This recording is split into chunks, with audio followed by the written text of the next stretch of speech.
I never imagined I would tell this story. For years, I convinced myself it was safer to stay silent, to bury the truth so deep that even I could pretend it never happened. But silence is a prison, and secrets have a way of rotting everything from the inside. I've worn this habit for most of my life. I've prayed, I've obeyed, I've served, and I've suffered in silence. Most people look at nuns and see holiness, discipline, peace, but no one sees the pain behind closed doors. No one asks what it costs to remain faithful when your soul is screaming for help. I was only 19 when it happened, when everything changed. I entered the convent thinking I was giving my life to God, but what I didn't know was that I was about to give my body to someone who had no right. This isn't just a story about sin. It's a story about deception, manipulation, and what happens when a sacred place becomes the hiding ground for a terrible secret. A secret I carried in my womb. Before you judge me, before you turn away, I ask you, please listen, because this isn't just my story. It's the story of every woman who was told to stay silent. And today, for the first time in my life, I'm ready to speak. I grew up in a small rural town in Pennsylvania. My parents were strict, devout Catholics, the kind that believed every misstep was a sin, and every sin deserved punishment. My father was a quiet man, but his silence spoke louder than any sermon. My mother, she was the one who prayed over every meal, every injury, every mistake. We didn't talk much about feelings, we confessed them. We offered them up to God and moved on. Or at least, we were supposed to. From a young age, I was told I was special, that I had a calling, that God had chosen me. I didn't fully understand what that meant, but I knew it pleased my parents, so I followed the path laid out for me. Sunday school turned into youth ministry turned into private Bible study, and eventually, all of it led me to the convent. I was just 17 when I said goodbye to the world. I packed a small suitcase, kissed my parents on the cheek, and entered what I believed would be my forever home, St. Margaret's Convent. It sat on a quiet hill outside town, surrounded by old stone walls and whispers of history. To me, it felt like stepping into heaven. Everything was still, clean, pure. The other sisters welcomed me with gentle smiles, and I felt like I finally belonged. They told me that here, I would find peace, that here, I could serve God fully, without distraction, that here, I would be protected, but they never told me what I would be protected from, or who I should be afraid of. Life in the convent was quiet, almost too quiet, the kind of silence that fills your ears and makes your thoughts louder than they should be. Every day started at 4:30 a.m. sharp. The bell would ring, and we'd rise from our thin mattresses without question. Morning prayer, mass, kitchen duty, study, cleaning, more prayer, silence, obedience, reflection, repeat. There was no music, no laughter, no outside noise, just the rhythm of rituals and the weight of expectation. At first, I found it beautiful, sacred, like I had stepped into a different world, one untouched by temptation or sin. But over time, that silence started to feel heavy, suffocating. There was no room for doubt, no space for emotion, and any question that rose in your heart had to be swallowed before it could reach your lips. We were expected to be obedient, holy. There were older nuns who had been there for decades. Their faces were kind, but their eyes were tired. No one ever spoke about the past. No one asked where you came from, or what pain you carried. That was between you and God. And if you were struggling, the answer was always the same: pray harder. Despite it all, I tried to stay grateful. I reminded myself that this was what I had chosen, that sacrifice was part of the journey. I gave up my name, my clothes, my independence, and little by little, I started to give up my voice to Bukov. In that place, silence was not just encouraged, it was sacred. And that sacred silence would soon become the perfect hiding place for something unspeakable. It was early spring when Father Thomas arrived. The trees had just begun to bloom outside the convent walls, and the chill of winter was finally breaking. I remember standing in the chapel hallway when I first saw him. He wore the traditional black cassock, polished shoes, and a silver crucifix that hung perfectly from his collarbone. But it wasn't his clothes that caught my attention. It was his eyes. Warm, confident, disarming. He smiled like someone who already knew you, like someone who had been watching you for years. The Mother Superior introduced him as a gift from the diocese, sent to help us with confessions, guidance, and spiritual instruction. She said he was here to renew the spirit of the younger sisters, He said very little at first, only that he was honored to be among us and grateful for the opportunity to serve. His voice was calm and controlled, and when he spoke, everyone listened. It didn't take long for the others to admire him. He was younger than most priests, maybe late 30s, and spoke about God with a kind of intimacy that felt personal. Unlike the older clergy, who kept a distance, Father Thomas asked questions, deep ones, about your doubts, your fears, your past. He made you feel like confession wasn't a duty but a release, a privilege, and somehow, he always seemed to find time for me. At first, it felt harmless. We'd exchange small words in the garden, short glances in the hallway, quiet conversations. In the chapel, he told me I had a gentle spirit, a rare purity he hadn't seen in years. I didn't know how to respond to that. No one had ever said anything like that to me before. And for someone who had left the world behind, hearing that kind of praise felt like sunlight on skin that had been cold for too long. But what I didn't realize then was that he wasn't just seeing me, he was studying me. And slowly, carefully, he was drawing me into something I wasn't prepared for. The bond didn't happen overnight. It grew slowly, in the quiet spaces between prayer and silence. Father Thomas had a way of making you feel understood. He never rushed, he never pushed. He just waited for you to open the door. And when you did, he stepped in gently, like he'd been invited. And in a way, I had at first. I went to him for spiritual guidance. I'd sit across from him in the small wooden confessional, talking about guilt, sacrifice, my fear of never being enough. He always listened so carefully, never judging, just nodding, offering verses that made my shame feel holy instead of heavy. He said things like, God sees your suffering, and some souls were made to carry more. And every time he said those words, it felt like he knew something about me that no one else had ever cared to see. Then, the boundaries began to blur. He started requesting private meetings not in the confessional, but in his study. At first, we prayed together. He would place his hand over mine and ask God to protect me, to give me clarity, but his hand lingered longer each time. He started complimenting my voice, my hands, my devotion. And slowly, what began as guidance turned into something else entirely. I told myself it was spiritual, that he was helping me grow closer to God. He said our connection was divine intimacy, a sacred bond between two chosen souls, and I believed him. Because I wanted to, because I had spent years being invisible, and now, someone finally saw me. But there was something deeper behind his eyes, something calculating. He knew how to say just enough to make me feel safe while quietly unraveling the very things I thought were sacred. It didn't feel wrong. Until it did. And by the time I realized what was happening, it was already too late. It was a Wednesday afternoon.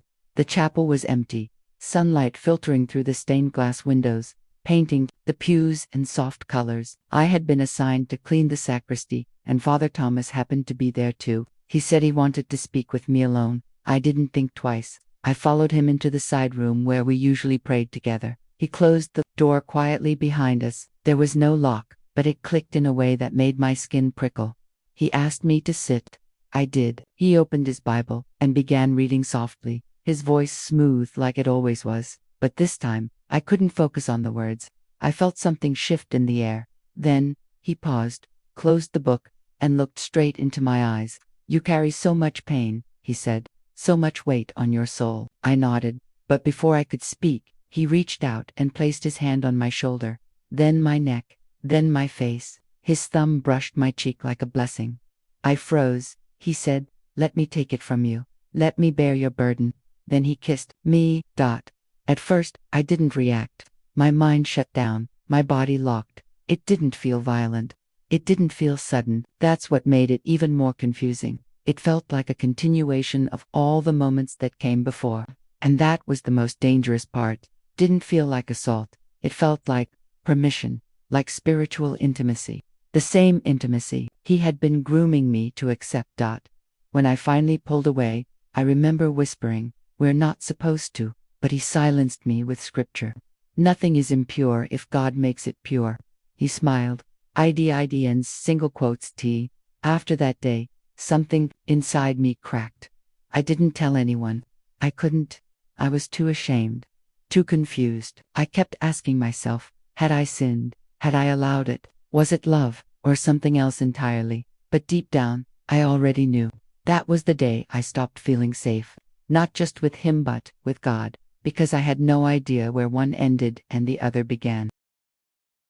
Weeks passed. I tried to carry on like nothing had happened. I kept to my duties, followed the routine, avoided Father Thomas's gaze, but inside, I was unraveling. I prayed harder, longer, louder, but no matter how many Hail Marys I whispered into the cold chapel air, the guilt wouldn't leave me. And soon, something else arrived that wouldn't either. I missed my monthly bleeding dot. At first, I told myself it was stress, that my body was reacting to the pressure, the shame, the fear, but then the nausea started. Every morning, I'd wake up dizzy. The scent of food made me gag. My chest ached. I knew these signs. Every woman does, but I didn't want to believe them. I begged God to prove me wrong. I didn't buy a test. I didn't dare ask. How could I? There were no pharmacies in the convent, no excuses, no way to seek help without raising questions. So I counted the days, 5 weeks, 6, 7, and still nothing. That's when the panic set in. I started to avoid the other sisters. I volunteered for night duties so I could keep to myself. I layered my habit tighter, darker, looser. Every time someone looked at me for too long, my heart raced. Were they suspicious? Could they tell? I became hyper-aware of my every movement, how I sat, how I stood, how I breathed. Paranoia became my constant companion. I didn't tell Father Thomas. I couldn't. I didn't want him to know what he had done. I didn't want to give him that power. But part of me also feared what he might do if he found out. Would he deny it? Blame me? Accuse me of tempting him? Worse yet, would he ask me to get rid of it? The questions haunted me. I stopped sleeping. I stopped eating. I would kneel in the chapel for hours until my knees went numb, begging for mercy, begging for direction. But heaven stayed silent. And in that silence, I began to accept the unthinkable. I was a nun, and I was pregnant. The days grew heavier, my body more foreign. Every morning I wrapped my habit tighter, pressing the fabric against my growing shame, as if layers of cloth could erase the truth. I began avoiding mirrors. I couldn't bear to see myself, not like this, not with the quiet swell beneath my robe, proof of a life I never chose to create. No one suspected anything. At least, I don't think they did. I avoided communal meals, claimed headaches to skip services, volunteered for laundry so I could be alone in the basement. The isolation gave me room to breathe and panic. Every cramp, every flutter in my stomach sent me into a silent spiral of terror. What if someone walked in? What if they saw? The convent was small, and privacy was rare. Walls were thin, doors creaked, secrets echoed louder than confessions, and here I was, living with the loudest secret of all. I started taking smaller steps, afraid my body would betray me. I prayed with my head bowed low, not out of humility but to hide my tears, and the guilt, oh the guilt, it wrapped around my throat like a noose. I wasn't just hiding a pregnancy. I was hiding what the church would call a disgrace. I was hiding the proof of my failure as a servant of God. I questioned everything. Was I being punished? Was this child a blessing or a curse? Some nights I clutched my belly and begged God to take it away. Other nights, I whispered apologies to the tiny heartbeat I felt fluttering beneath my ribs. But through it all, the same thought haunted me. What happens when I can't hide it anymore? Because sooner or later, someone was going to notice. It was Sister Agnes who noticed first. She wasn't the most talkative among us, but she had eyes sharper than anyone else's. She'd been in the convent for nearly 40 years, a living relic of obedience and quiet strength. She watched everything, and said very little. One afternoon, I was folding linens in the laundry cellar when she entered without knocking. I didn't hear her approach. I jumped when I turned and saw her standing behind me, arms crossed, her gaze fixed not on my face, but on the curve beneath my habit. My hands instinctively moved to cover my stomach. She said nothing at first, just looked at me. Then, in a voice softer than I'd ever heard from her, she asked, "How far along are you?" The words nearly made my knees buckle. I tried to deny it, but she stopped me. "Don't lie to someone who's carried that same weight before." My breath caught. Had she? She didn't elaborate, and I didn't ask. That was the nature of the convent secrets, buried beneath layers of vows and silence. She didn't scold me, didn't threaten me. She simply said, "No one else knows. And they won't. But you need to prepare. You won't be able to hide it much longer." For the first time in months, I felt a flicker of something I hadn't allowed myself to feel. Relief, not hope, no. I wasn't there yet, but relief. I wasn't entirely alone anymore. From that day on, Sister Agnes became my shield. She covered for me during duties. She taught me how to mask the sounds of sickness and fatigue. She brought me extra food, left quietly by my bed. And when the others asked questions, she answered for me. Always brief, always believable. But every favor she gave came with a warning in her eyes. This can't last forever. And I knew she was right. The truth had a ticking clock, and it was getting louder with every passing day. It happened in the middle of the night. A storm raged outside, thunder shaking the stained glass windows of the convent like some kind of warning from heaven. My body had been aching all day, a deep, pulsing discomfort that I'd been trying to ignore. But when the pain hit just after midnight, I knew. There was no more time. I stumbled out of bed, clutching my side, biting my lip to keep from crying out. I couldn't wake the others.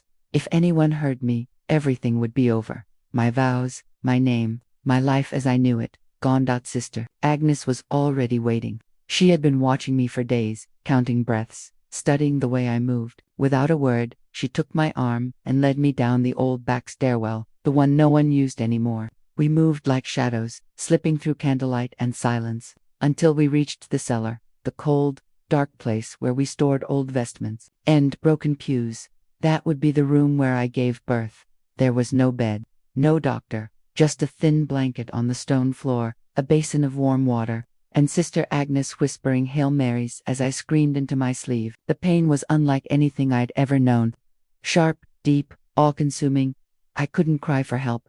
I couldn't shout to heaven. I had to stay quiet, for the sake of the child, and my soul. And then, it happened. A final push.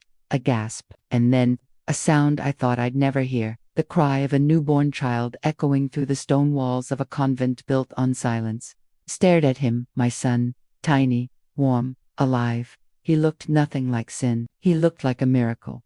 And for one brief, stolen moment, I loved him with every part of me. No shame, no guilt, just love. But I knew it wouldn't last. There were no birth records, no baptism, no acknowledgement that he even existed.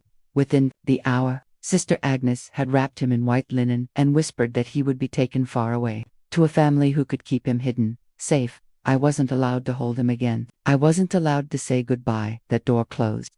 And just like that, he was gone. The next morning, I returned to my duties as if nothing had happened. My hands were trembling, my legs sore, my body hollow. I was still bleeding, still aching, still broken in places no one could see. But I smiled, I prayed, I folded linens and lit candles, because that's what was expected of me. No one asked questions, no one noticed the way I flinched when I bent over. Or maybe, they did, and chose to say nothing. In the convent, silence is the highest virtue. And now, it was the only thing keeping me from falling apart. But the silence was no longer peaceful. It was a scream held in my chest every single day. I missed him. Not just the baby, but the part of me that existed when he was still inside me. For 9 months, I carried him in secret. I spoke to him in whispers before bed. I prayed over him, in the darkness of the chapel, cradling my belly while the others believed I was deep in devotion. He was mine, and then he wasn't. I didn't know where he had gone. Sister Agnes said only that he was safe, placed with a Catholic couple far from our diocese. There were no names, no contact, just a promise that he would grow up never knowing who I was, never knowing I existed. That was the price of silence. My body healed, but my heart did not. Every cry of a baby I heard in town made me freeze. Every mother I passed during rare errands outside the walls made my chest tighten. I started to forget the sound of his cry, the weight of him in my arms. I began to wonder, did he forget me too? But I never told a soul. I couldn't. To speak was to risk everything. I had already broken my vows. If anyone ever knew, I'd be cast out, shamed, erased from the church like I never belonged. So I stayed, and I let the silence swallow me whole. It happened so suddenly, I almost thought I imagined it. One morning, Father Thomas was gone. No warning, no farewell mass, no final blessing. Just ... gone. His room was emptied, his cassock removed from the wardrobe, even his chalice engraved, with his name vanished from the sacristy. The only thing left behind was silence. When I asked about him, the answers were vague. He was needed elsewhere. The diocese reassigned him. It was a last-minute decision. No one looked me in the eye. No one dared to question it. And I, too afraid to seem invested, simply nodded and walked away, my heart racing with confusion. I should have felt relief. His absence should have lifted the weight off my chest.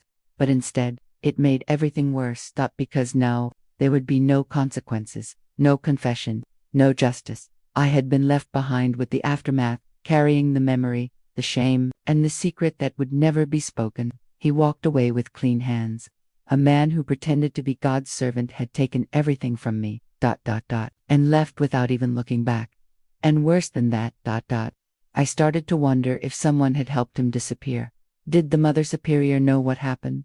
Was she protecting him? Had this happened before? The questions burned inside me, but I had no one to ask. Sister Agnes stayed silent. The others smiled as if nothing had changed. But everything had. I wasn't just grieving the loss of my child. I was grieving the loss of faith, because how can you trust a God whose house shelters predators? That was the day I stopped praying the same way. That was the day I realized holiness doesn't always protect the innocent, and monsters can wear collars after Father Thomas vanished. It was as if the entire convent silently agreed to erase every trace of what had happened. No one asked questions, no one whispered behind my back, but they also never looked at me the same. It was as if I had become invisible, or, worse, untouchable. I wasn't punished with words. I was punished with silence. Sister Agnes, once my only refuge, returned to her old routines. She offered no comfort, no updates about the baby, no mention of that night in the cellar. Her silence was heavier than any rebuke. It said, "You survived, now forget." But how could I? My body still bore the aches. My spirit still carried the fracture. Every time I passed the hallway near the back stairwell, my breath caught in my throat. My mind replayed the sounds, the pain, the cry of a child I would never know. The Mother Superior called me into her office 2 weeks later. She didn't yell, she didn't scold, she simply said, "You've been quiet lately. That's good. Quiet women are obedient women." And that was it. The message was clear. If I wanted to remain under God's roof, I had to act like nothing had ever happened. So I did. I stopped asking questions. I erased every journal entry. I burned the piece of fabric I had saved from the night of his birth. I deleted every trace of emotion from my face.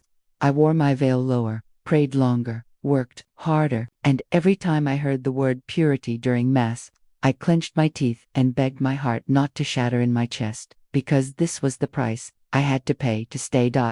No redemption, no forgiveness, just performance. I wasn't a woman anymore. I was a shadow in a habit, a ghost in holy robes, a living confession that no one wanted to hear.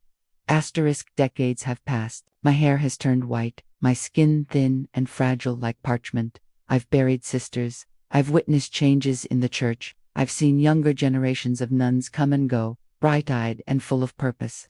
And yet, through all those years, one thing has never changed. I still hear him at night. When the wind whistles through the old stone walls, I sometimes think it's his voice, a soft cry, a child's whimper, a phantom sound that only I can hear. And when I close my eyes in prayer, I see him not as a newborn, but as the boy he might have become. Did he inherit my eyes? Did he ever ask who he was? Did he grow up believing he was wanted or abandoned? No one ever told me where they took him. No letters, no updates, just silence. The same silence that protected him from scandal and buried me beneath shame. I wasn't allowed to mourn. I wasn't allowed to remember. But memories have a way of surviving in the bones. I sometimes wonder if he ever walked past this church, if he ever sat in a pew, unaware that the woman who gave birth to him knelt only feet away, hidden behind robes and rituals. Maybe he became a father himself. Maybe he grew up angry. Or maybe, just maybe, he lived a peaceful life, untouched by the pain that brought him into this world. I'll never know. And that is its own kind of punishment. Because I didn't just lose a child. I lost the right to be a mother. I lost my voice. And for all my years of service, of prayer, of obedience, the church never once asked what it cost me, so I carry it alone, quietly, daily, and sometimes, when no one is around, I still whisper his name, even though no one ever told me what it was.